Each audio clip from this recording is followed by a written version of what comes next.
പപ്പനെ എപ്പോഴും കാണണേ. പപ്പനെ എപ്പോഴും കാണണോ? പാപ്പാജി എന്തിനാ പപ്പനെ എപ്പോഴും കാണണേ? പപ്പനെ കാണുമ്പോൾ നീ പപ്പയായിട്ട് വഴക്കൂടൂലേ? എന്നിട്ട് പപ്പ ഇല്ലാത്തപ്പോൾ നിനക്ക് പപ്പനെ കാണണോ? പപ്പ പൊക്കോട്ടെ അല്ലേ? അനീഷ് പൊക്കോട്ടെ അല്ലേ? പപ്പനോണ്ട് ഇങ്ങോട്ട് വരാൻ പറയണം. എന്തിനാ? അവൻ പൊക്കോട്ടെ.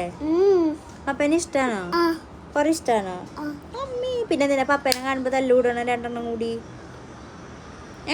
രണ്ടെണ്ണം കൂടി തല്ലി വേണ്ടണ. എന്നാ പപ്പനോട് വേഗം വരാൻ പറ. അയ്യോ,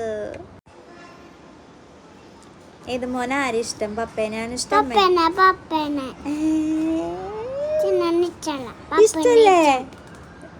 ചെന്നമ്മന് പപ്പന് ചെന്നമ്മന് ഇഷ്ടം. പപ്പന് ഇഷ്ടം. കുറേ പേര് ചോദിക്കുന്നുണ്ട് ഇവിടെ സേഫ് ആണോ എന്ന്. ദൈവം സഹായിച്ച് ഇവിടെ കുഴപ്പങ്ങളൊന്നും ഇതുവരേക്കും ഇല്ല. ബാക്കിയുള്ളിടത്തും എല്ലാവരും സേഫ് ആണെന്ന് വിശ്വസിക്കുന്നു. എല്ലാവരും സുരക്ഷിതമായിട്ടിരിക്കാൻ ശ്രമിക്കുക.